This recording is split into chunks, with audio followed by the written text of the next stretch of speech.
하늘에 계신 우리 하나님 아버지, 주께서 지난 한 주일 동안 사랑하는 주의 성도들을 보호하시고 오늘 안식일을 기억하여 주님 앞에 예배 드릴 수 있도록 은혜를 주시니 감사합니다.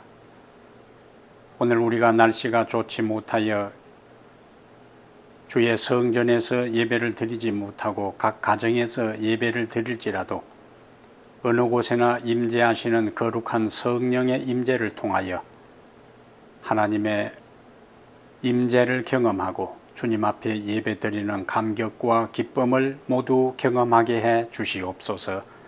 우리 주 예수님 이름으로 기도합니다. 아멘.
세상 전파하여라. 여호와의 크신 사랑 영원 무궁하리로다.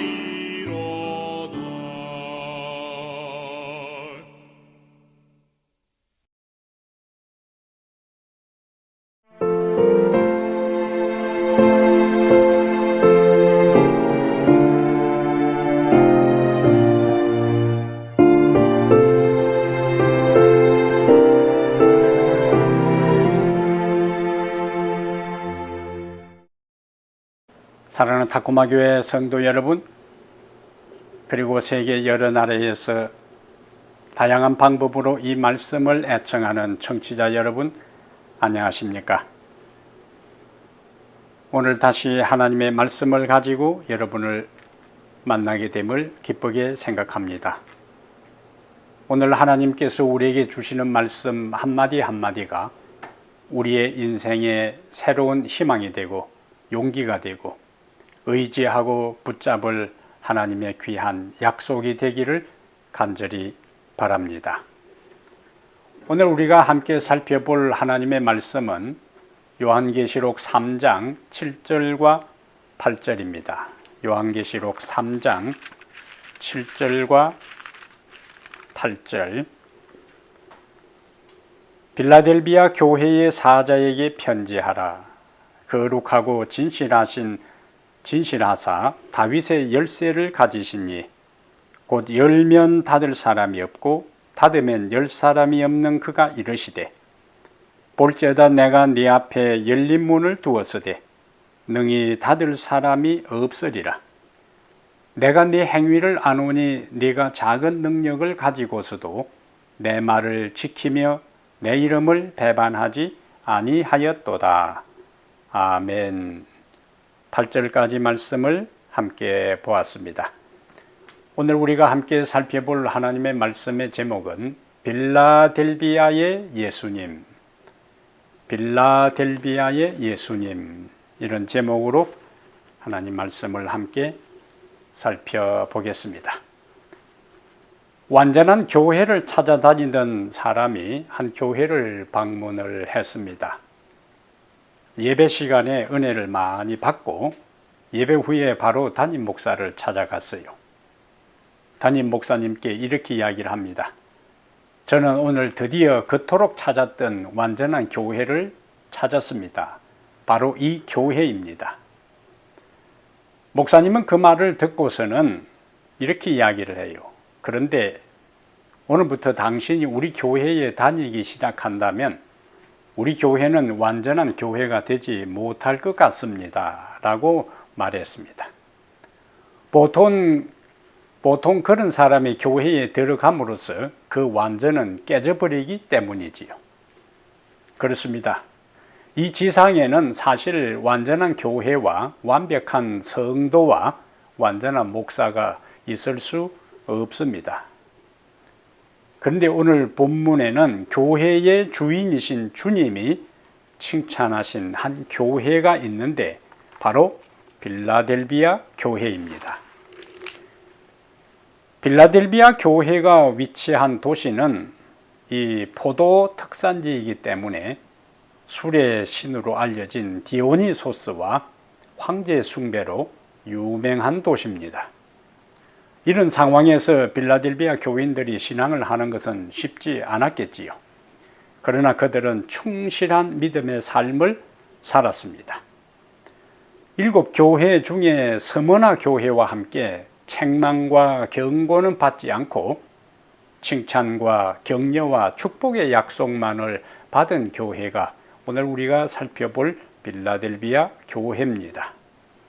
이 빌라델비아라 하는 말은 필로스, 사랑이라는 뜻이고 아델포스, 형제라는 의미입니다. 그래서 필로스와 아델포스가 합해져서 합성어인데 형제 사랑이라 하는 의미를 가지고 있습니다.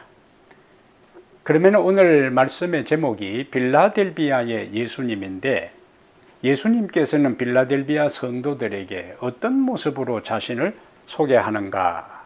첫째는 거룩하고 진실하신 예수님으로 자신을 소개해요. 거룩하고 진실하신 예수님. 성경에서 거룩은 하나님의 속성입니다. 하나님이 거룩하시다 하는 말은 그분이 궁극의 선이시며 선실체, 선의 본체이시며 죄가 전혀 없는 순결하고 도덕적으로 완전하시다 하는 의미가 돼요. 하나님은 도덕성에서 피조물과 구별되는 거룩한 존재가 됩니다.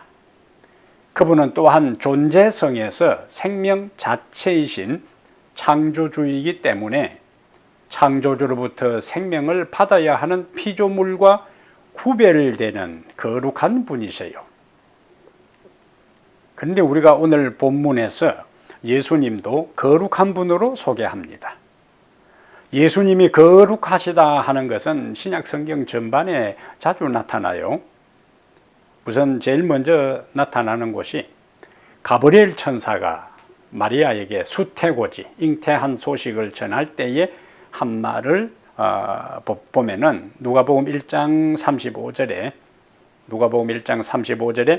성령이 내게 임하시고 지극히 높으신 이의 능력이 너를 덮으시리니 이러므로 나실 바 거룩한 이는 여기 나오죠.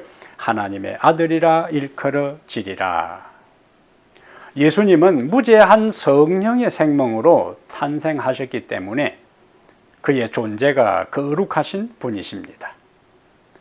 심지어 그가 공중사역을 하실 때에 귀신들까지도 그의 거룩한 존재를 인정했어요. 특이한 장면입니다. 마가복음 1장 24절에 귀신이 예수를 만나자 이렇게 이야기를 해요. 나사렛 예수여, 우리를 멸하러 왔나이까? 나는 당신이 누구인 줄 아노니 하나님의 거룩한 자니이다. 만약에 예수님이 한 번이라도 죄를 범했다면 귀신이 이렇게 말하지 않았을 것입니다. 예수님의 제자 가운데 또 예수님의 거룩성을 고백하는 장면이 나오는데 요한복음 6장 69절에 베드로의 고백입니다. 우리가 주는 하나님의 거룩하신 자이신 줄 믿고 알았사옵나이다. 베드로의 고백이요. 많은 사람들이 예수님께서 기적을 행할 때에 그 기적을 목격하고 떡 얻어먹는 재미로 예수님을 따라다니다가 예수님께서 자신을 하늘로부터 내려온 산떡이라고 이야기하고 자신의 피를 마시고 떡을 먹으라 할 때에 사람들이 말귀를 알아듣지 못하고 그 의미를 깨닫지 못하고 떠납니다. 떠나는 그들의 뒷모습을 보고 있던 예수님께서 제자들에게 너희도 가려느냐고 했을 때의 한 대답이 바로 우리가 주는 하나님의 거룩하신 자이신 줄 믿고 알았다 하는 이 베드로의 고백이, 주님은 거룩하신 분이지만은 우리는 그렇지 않잖아요. 우리는 다윗이 시편 51편 5절에서 이야기하는 것처럼 모태에서부터 죄인으로 잉태한 상태에서 출생했기 때문에 거룩과는 거리가 먼 존재들입니다. 하나님은 죄와 함께 거하실 수 없는 거룩하신 분이에요. 그래서 거룩하지 않은 존재들에 대해서는 하나님은 본질적으로 소멸하는 불이 되신다고 히브리 12장 29절에 말씀을 하고 있습니다. 그래서 계시록 21장 27절에는 무엇이든지 속된 것이나 가정한 일 또는 거짓말하는 자는 결코 그리로 들어가지 못한다고 말씀을 하고 있어요.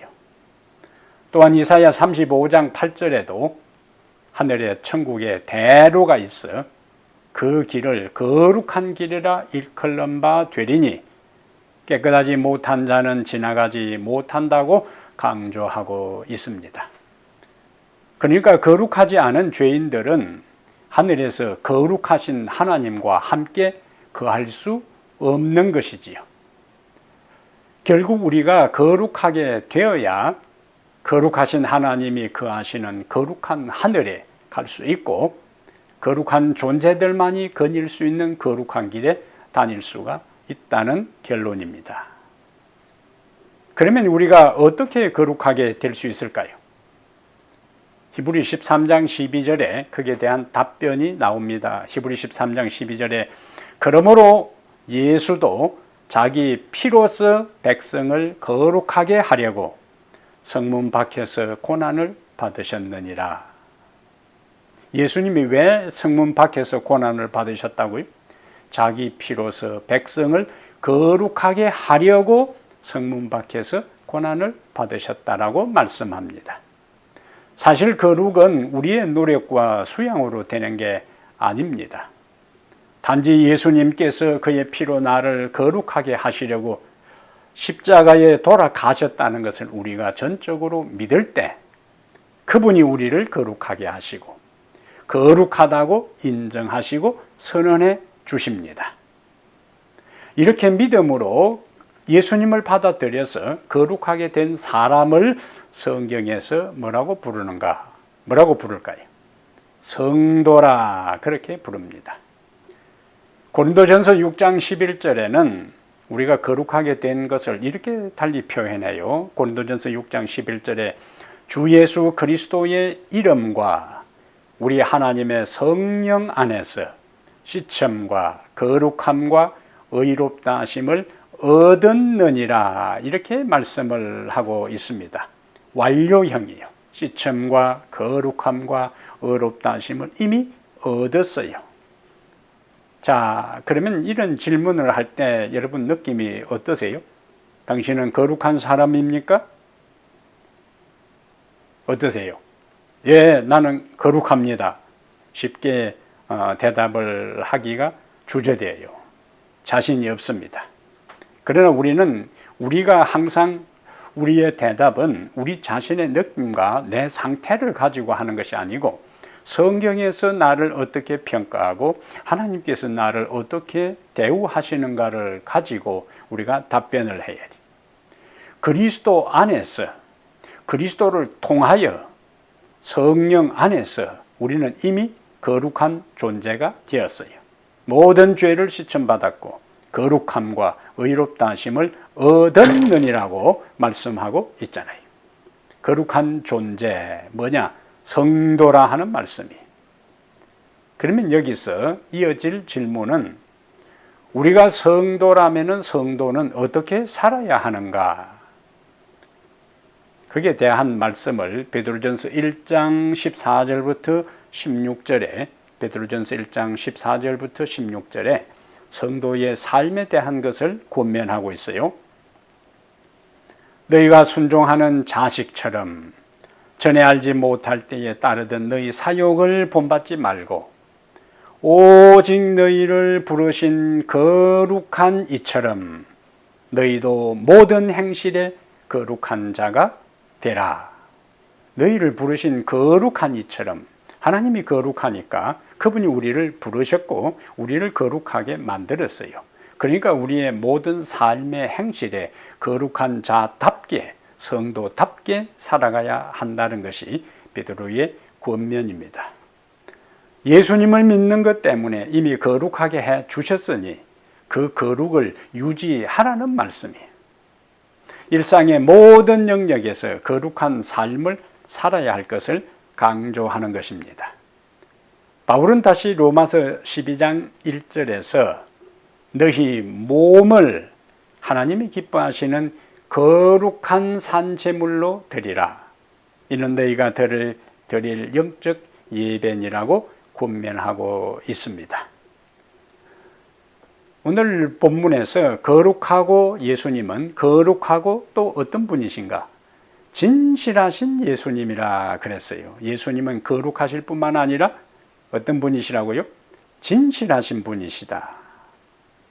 요한복음 14장 6절에 예수님은 진리시고 요한일서 5장 20절에는 참된 자이며 참 하나님이시고 요한복음 1장 9절에는 그분은 참 빛이 되시고 요한복음 6장 32절에는 참 떡이 되시고 요한복음 15장 1절에는 참 포도나무가 되시고 계시록 3장 14절에 그분은 아멘이 되신다 이렇게 기록하고 있습니다. 그분은 진실하신 분이시기 때문에 우리는 그 약속을 절대적으로 믿고 확신하고 하나님께서 그리스도를 통하여 우리에게 주신 약속에 대해서 믿고 아멘으로 반응할 수 있습니다. 이 말씀이요 고린도후서 1장 20절에 하나님의 약속은 얼마든지 그리스도 안에서 예가 되니 그런즉 그로 말미암아 우리가 아멘하여 하나님께 영광을 돌리게 되느니라고 했습니다. 이렇게 진실하신 분을 믿고 진실하게 살고 진실을 말하며 사는 진실한 사람이 결국에 주와 함께 마침내 하늘에 있게 될 것을 시편 15편 1절과 2절에서 다음같이 말씀하고 있습니다. 시편 15편 1절과 2절에 여호와여 주의 장막에 유할 자 누구오며 주의 성산에 거할 자 누구오니까 정직하게 행하며 공의를 일삼으며 그 마음에 진실을 말하며 여기 나오잖아요. 그 마음에 진실을 말하며 진실을 말하는 사람이 어디에 사는가? 주의 성산에 거룩한 산에 거룩한 주님이 거하는 거룩한 산에 거할 수 있는 자는 그 마음에 진실을 말하는 사람이 거할 수 있다고 했어요. 거짓이 난무하는 시대에 살아갑니다. 이때에 우리가 믿는 예수님이 거룩하고 진실한 분이시기 때문에 거룩하고 진실하신 예수님을 믿는 성도답게 진실한 삶을 살고 진실을 말하며 사는 진실한 성도가 되기를 바랍니다. 두 번째 오늘 본문에서 예수님은 어떤 분이신가? 다윗의 열쇠를 가지신 예수님으로 소개하고 있어요. 다윗의 열쇠를 가지신 예수님. 우리가 외출했다가 집에 왔는데 다른 가족이 집 열쇠를 가지고 있어 집에 들어가지 못해 난처한 상황에 빠질 때가 가끔 있습니다. 아니면은 자동차 열쇠를 옛날 자동차 열쇠를 차에 둔 채로 문을 잠그는 바람에 공경에 처할 때도 가끔 있었어요. 열쇠는 작지만은 매우 요긴한 물건입니다. 평소 잘 사용할 때는 모르지만 잃어버리고 나면 얼마나 그것이 귀중하고 중요한 것인지 실감하게 되잖아요. 자, 예수님 어떤 분이라고요? 다윗의 열쇠를 가지신 분인데 왜 하필이면 다윗의 열쇠일까? 어떤 배경을 가지고 요한이 이런 말씀을 했을까? 다윗의 열쇠에 대한 구약의 배경이 있습니다. 이사야 22장 22절에 이런 말씀이 있습니다. 내가 또 다윗의 집의 열쇠를 나오죠. 그의 어깨에 두리니 그가 열면 닫을 자가 없겠고 닫으면 열 자가 없으리라. 요한은 이사야 22장 22절 이 표현을 그대로 차용해서 오늘 본문에서 사용하고 있는 거예요. 이 본문의 배경은 이사야 22장의 배경은 유다 왕국의 왕궁 살림과 왕궁의 출입에 대한 모든 것을 관리하는 총책임을 엘리야김이라는 사람에게 맡기면서 여호와께서 이사야를 통하여 하신 말씀입니다. 다윗 집의 열쇠가 엘리야김에게 주어졌다는 것은 엘리야김이 왕궁의 모든 재정을 관리하고 왕궁 출입과 왕을 아련하는, 왕을 만나는 모든 것을 결정하는 권한과 권세가 엘리야김에게 주어진 것을 다윗의 열쇠를 엘리야김에게 주어졌다 하는 것으로 표현을 했어요. 옛날 시골에서 집에서 쓸 물건을 창고에 넣어두는데 그 창고 열쇠를 가진 사람이 실제적인 실세입니다. 그래서 때가 되면 시어머니가 갓 결혼한 며느리에게 그동안의 며느리의 모든 것들을 지켜보다가 이제 믿을만하고 신뢰가 될 때에 비로소 그 열쇠를 물려주어요. 그리고 창고를 관리하는 책임과 권리를 그에게 넘겨주는 겁니다. 오늘 본문에서 예수님이 다윗의 열쇠를 가졌다는 말씀은 예수님이 하늘과 땅의 모든 권세와 하늘나라 입국 여부를 결정하는 권세를 가지신 것을 의미합니다. 하늘과 땅의 모든 권세를 가졌기 때문에 하늘나라에 들어가게 하느냐, 들어가게 하지 못하느냐 하는 그 결정을 누가 하느냐? 예수님이 하신다는 거예요. 그것은 마치 우리가 공항에서 입국 심사대를 통과할 때 심사관의 심사를 받잖아요. 심사관이 정권을 가지고 있습니다. 입국시킬 것인지 다시 본국으로 돌아가게 할 것인지에 대한 모든 정권이 입국심사대의 심사관이 가지고 있어요. 정권을 가지고 있는 겁니다. 예수님이 바로 하늘나라에 들어가게 할 수 있는 모든 정권을 가지고 있는 것을 다윗의 열쇠를 가졌다 하는 것으로 표현을 한 겁니다. 그리스도는 또한 하늘의 모든 보화가 있는 하나님의 창고에 접근할 수 있는 열쇠, 권한을 가진 분이세요. 하나님께서 예수님에게 그러한 모든 것을 위임하시고 책임을 넘겨주셨습니다. 그런데 그분이 하늘과 땅의 모든 권세를 가지고 계시기 때문에 그분은 우리의 어떤 문제라도 해결할 수 있는 만능 열쇠, 마스터 키를 그분이 가지고 계셔요. 예수님은 우리 인생의 키맨이 되십니다. 그분은 우리 인생에 개입하시면, 그분이 우리 인생의 키를 들고 개입하시면 문제는 해결됩니다.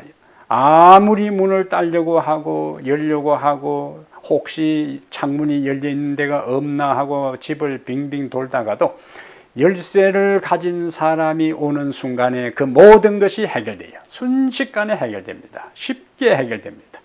예수님은 우리 모든 인생 문제의 키맨, 열쇠를 가졌다는 사실에 인해 감사하게 되기를 바랍니다. 그런데 예수님이 우리에게 중요한 한 열쇠를 나눠준 것이 있어요. 예수님은 우리에게 무슨 열쇠를 나누어 주셨는가? 예수님은 우리에게 분명히 열쇠를 나누어 주셨어요. 엄청난 열쇠를 나누어 주셨는데 사람들이 그 열쇠를 그냥 방치하고 잘 사용을 하지 않습니다. 그러면서 힘들게 인생을 살아가요. 우리 교회에 저 혼자 교회 열쇠를 전체 다 가지고 있는 게 아니라 몇 분들이 열쇠를 카피해서 갖고 있습니다. 똑같은 원리. 예수님이 우리에게 나눠진 열쇠가 그러면은 무엇일까요? 사람들이 제대로 활용하지 않는 열쇠가 무엇일까요? 활용하는 사람은 축복을 경험하고 활용하지 않는 사람은 빈곤한 가운데 살아가는 열쇠가 무엇일까요? 기도라 하는 열쇠입니다. 기도가 예수님께서 우리에게 바로 맡겨주신 열쇠요.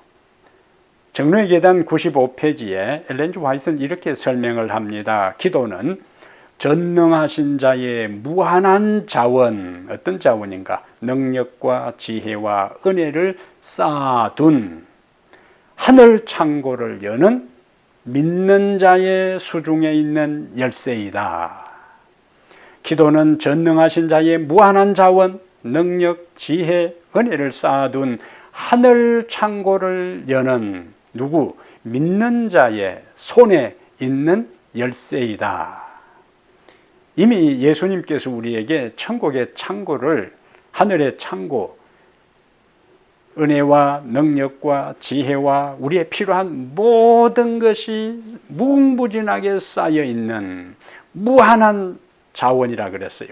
사용하고 사용해도 항상 그대로 있는 채워진 그 창고에 필요한 것을 언제든지 사용하도록 하나님께서 우리에게 맡겨준 것이 기도의 열쇠이기 때문에 이제 천국의 창고의 열쇠를 가진 사람답게 부지런히 그 열쇠를 사용해서 하늘의 풍부한 자원으로부터 무한한 공급을 받는, 능력을 공급받고 지혜를 공급받고 은혜를 공급받고 물질을 공급받는 축복의 사람들이 되기를 바랍니다.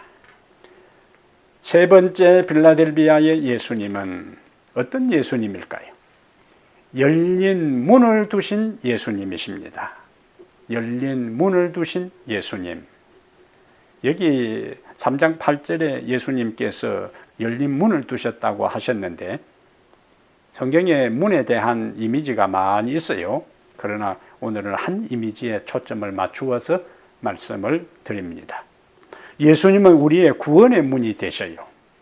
예수님 스스로 요한복음 10장 9절에 내가 문이니 누구든지 나로 말미암아 들어가면 구원을 얻고 또는 들어가며 나오며 꼴을 얻으리라고 말씀하셨어요. 그분은 십자가를 통하여 인간이 구원에 이르는 문을 여셨습니다. 그분은 모든 사람들이 언제나 그분에게로 나오도록 문을 열어놓고 기다리십니다. 구원의 문은 언제나 열려 있어요. 그분은 요한복음 6장 37절에 요한복음 6장 37절에 내게 오는 자는 내가 결코 내어 쫓지 아니하리라고 하십니다.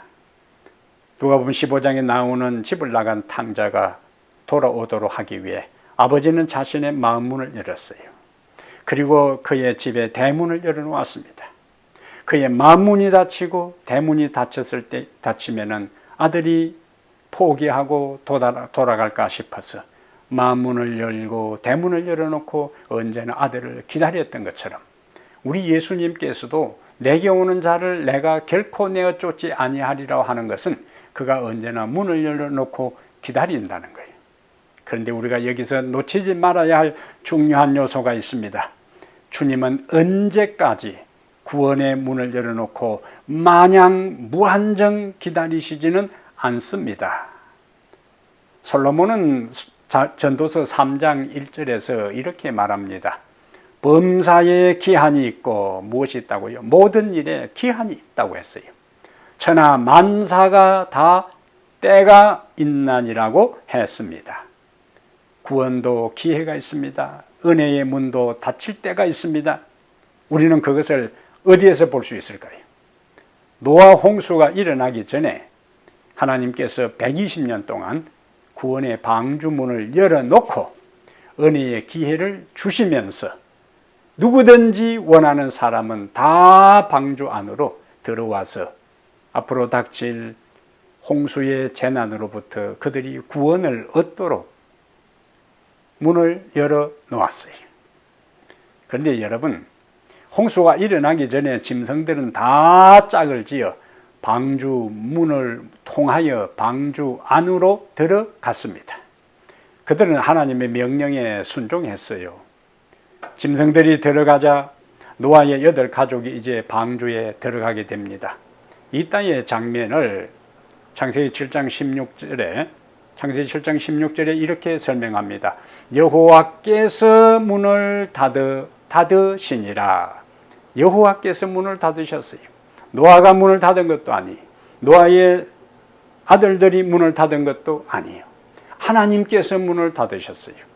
부조와 선지자 98페이지에는 방주 안에 들어간 사람들이 닫을 수 없는 육중한 문이 눈에 보이지 않는 손에 의하여 천천히 닫혔다. 저는 이 마지막 구절에 관심을 갖습니다. 사람들이 닫을 수 없는 육중한 문이 눈에 보이지 않는 손에 의하여 천천히 닫혔다. 재빨리 쾅 하고 닫힌 것이 아니라 천천히 닫힌 거예요. 하나님께서 구원의 문을 천천히 닫았다는 거예요. 하나님께서 기회의 문을 천천히 닫았다는 거예요. 그래도 사람들은 무관심했어요. 그래도 사람들은 들어가지 않았습니다. 하나님의 말씀에 그들의 마음문을 닫았기 때문에 결국 하나님께서 구원의 문을 닫았어요. 노아는 방주 안에 들어가 있었고 하나님의 긍휼을 거절한 자들은 닫힌 방주 밖에 있었다라고 묘사합니다.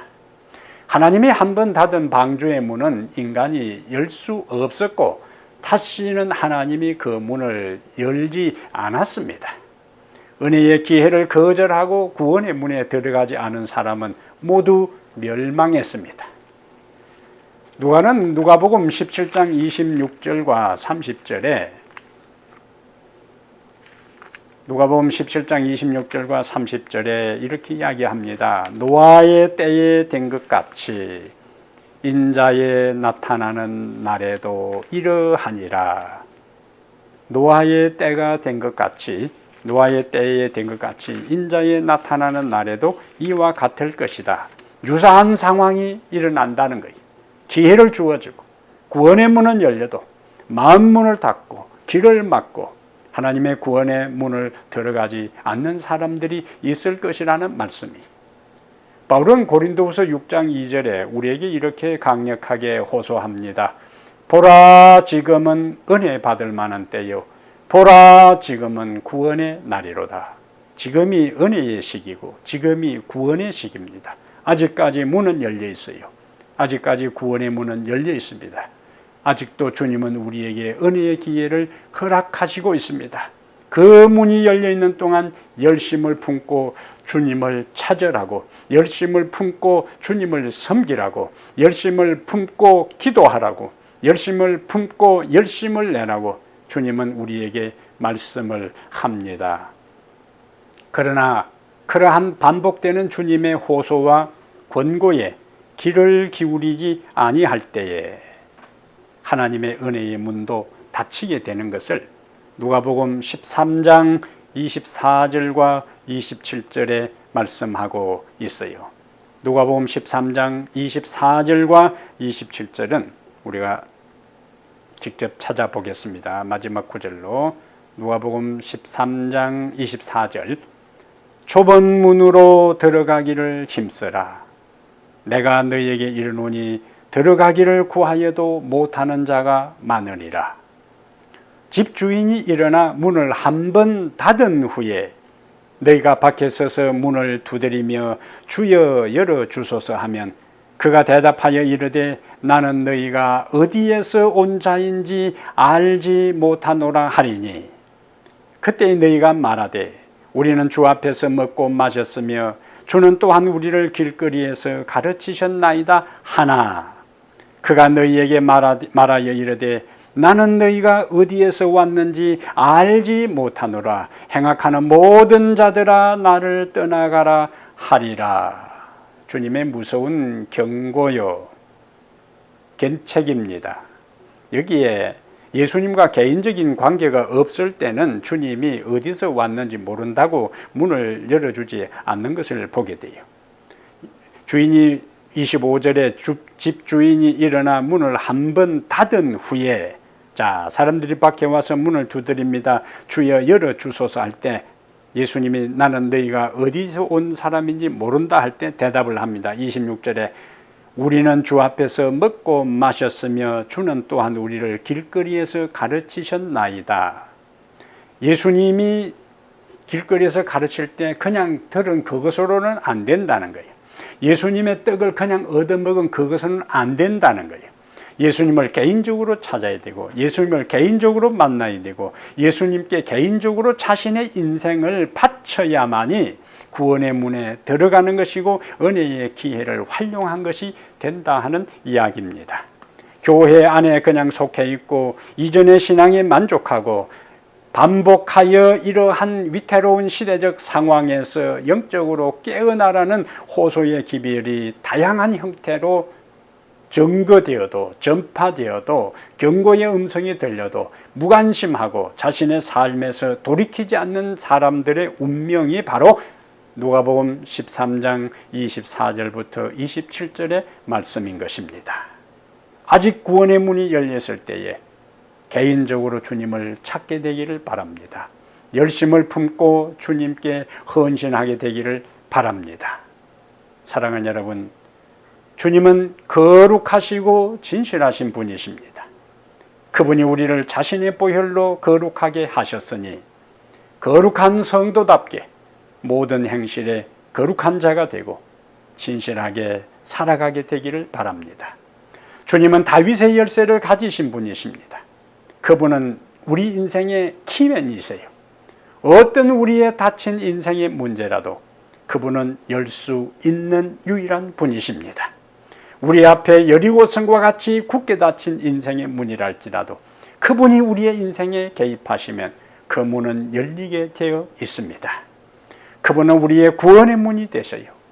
지금 그 문이 열려 있을 때 그분께로 나아가게 되시기를 바랍니다.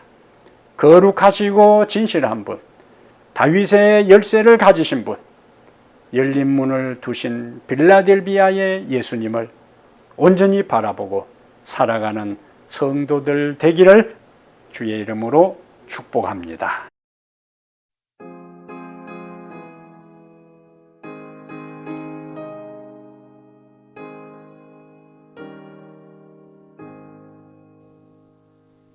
예수는 나의 힘이요 내 생명 되시니 구주 예수 떠나가면 죄중에 빠지니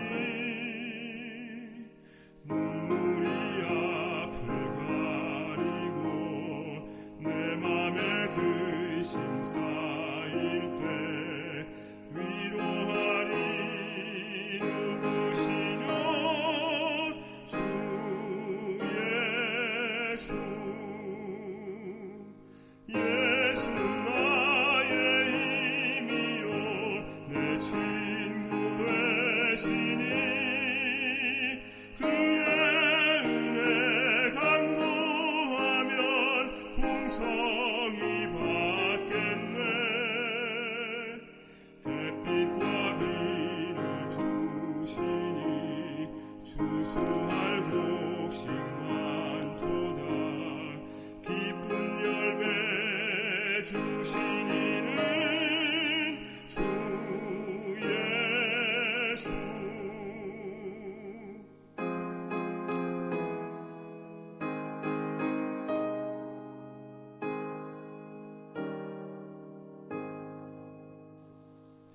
예수는 나의 힘이요 내 소망 되시니 예수께서 재림할 때 곧 영생 얻으리.